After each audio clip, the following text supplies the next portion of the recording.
السلام علیکم 10th class اسلامیات لازمی سورۃ احزاب۔ آج ہم اس کا تعارف پڑھیں گے کہ سورۃ احزاب میں کیا کچھ اور کن کن باتوں کا ذکر کیا گیا ہے اور اس کا نام کیوں رکھا گیا، احزاب کا مطلب کیا ہے، ہم اس کے آج تعارف کے بارے میں پڑھیں گے۔ سورۃ احزاب میں کم و بیش 27 چیزیں ہیں، 27 باتوں کا تقریباً ذکر کیا گیا ہے۔ اس میں سے آج ہم 10 ٹاپک کے بارے میں پڑھیں گے اور پھر انشاءاللہ نیکسٹ لیکچر میں ہم آگے پڑھیں گے۔ سورۃ الاحزاب کی 73 آیات اور 9 رکوع ہیں۔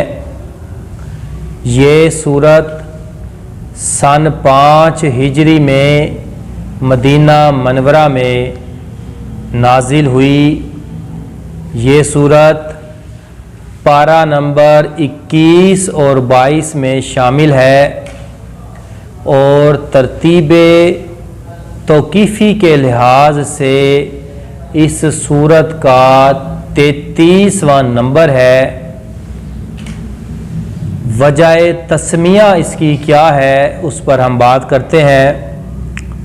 اس سورت کا نام احزاب ہے، جو اس سورت کی آیت نمبر 20 میں مذکور ہے، یعنی کہ آیت نمبر 20 میں اس کا ذکر کیا گیا ہے۔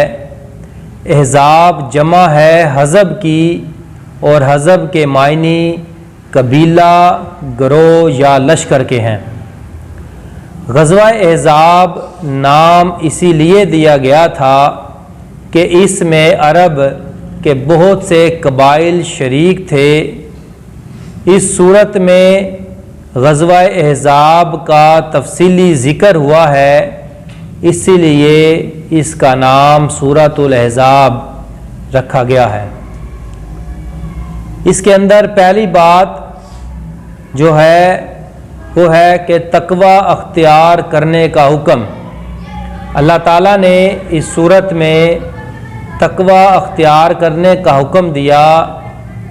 اس سورت کے آغاز میں اللہ تعالیٰ نے رسول صلی اللہ علیہ وآلہ وسلم کو حکم دیا ہے کہ وہ تقوی اختیار کریں، یعنی ہر حال میں اللہ تعالیٰ سے ڈریں اور اللہ کے سوا کسی اور سے نہ ڈریں۔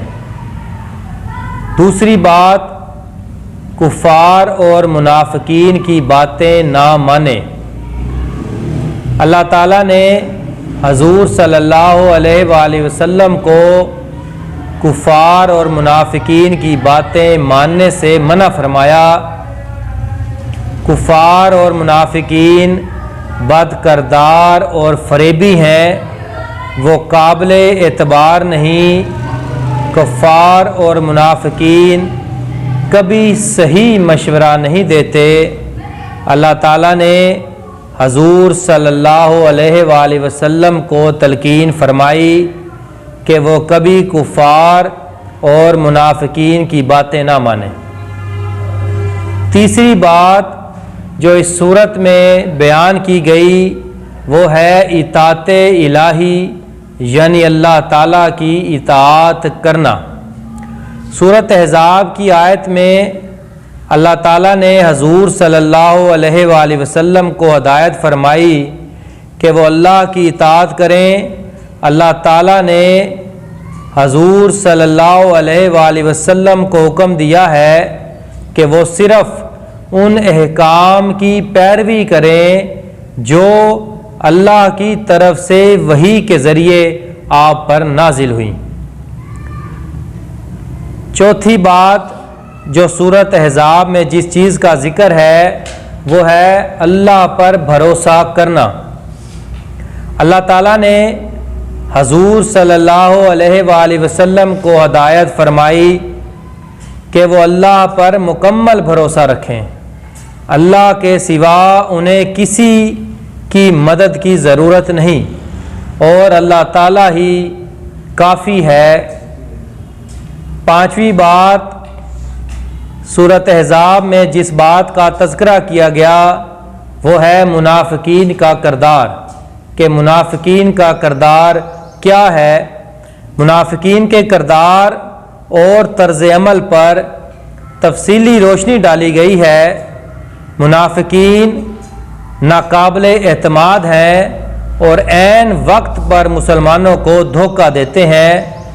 قرآن نے منافقین کو اسلام کا بدترین دشمن قرار دیا ہے۔ یہاں پر آپ ایک بات کو ذرا سمجھیں کہ ہم لوگ یہود و نصارہ اور کفار کو اپنا دوست اور مددگار سمجھتے ہیں، جبکہ ایسا نہیں ہے۔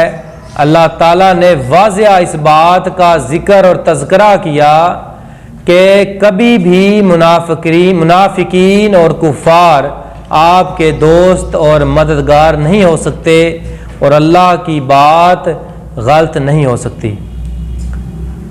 پھر ہے اطاعت رسول۔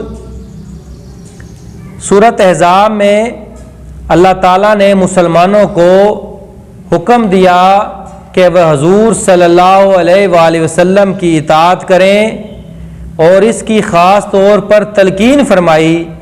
حضور صلی اللہ علیہ وآلہ وسلم کی ہستی مبارک کو مسلمانوں کے لیے بہترین نمونہ قرار دیا۔ اب یہاں پر اللہ تعالیٰ مومنین کے لیے یہ بات واضح کر رہا ہے کہ حضور صلی اللہ علیہ وآلہ وسلم کی زندگی تمہارے لیے بہترین نمونہ ہے۔ آپ اپنی زندگی کے ہر پہلو میں حضور صلی اللہ علیہ وآلہ وسلم کے قول اور افعال سے مدد لے سکتے ہیں۔ پھر غزوہ احزاب، 10ویں بات، اس صورت میں غزوہ احزاب کے واقعات کو بھی بیان کیا گیا ہے۔ اس صورت میں غزوہ احزاب کے واقعات کو بھی بیان کیا گیا ہے۔ یہ 10 وجوہات، 10 باتیں جو تھی آج ہم نے ان کا تذکرہ کیا ہے۔ انشاءاللہ باقی ہم اگلے لیکچر میں کریں گے۔ اللہ حافظ۔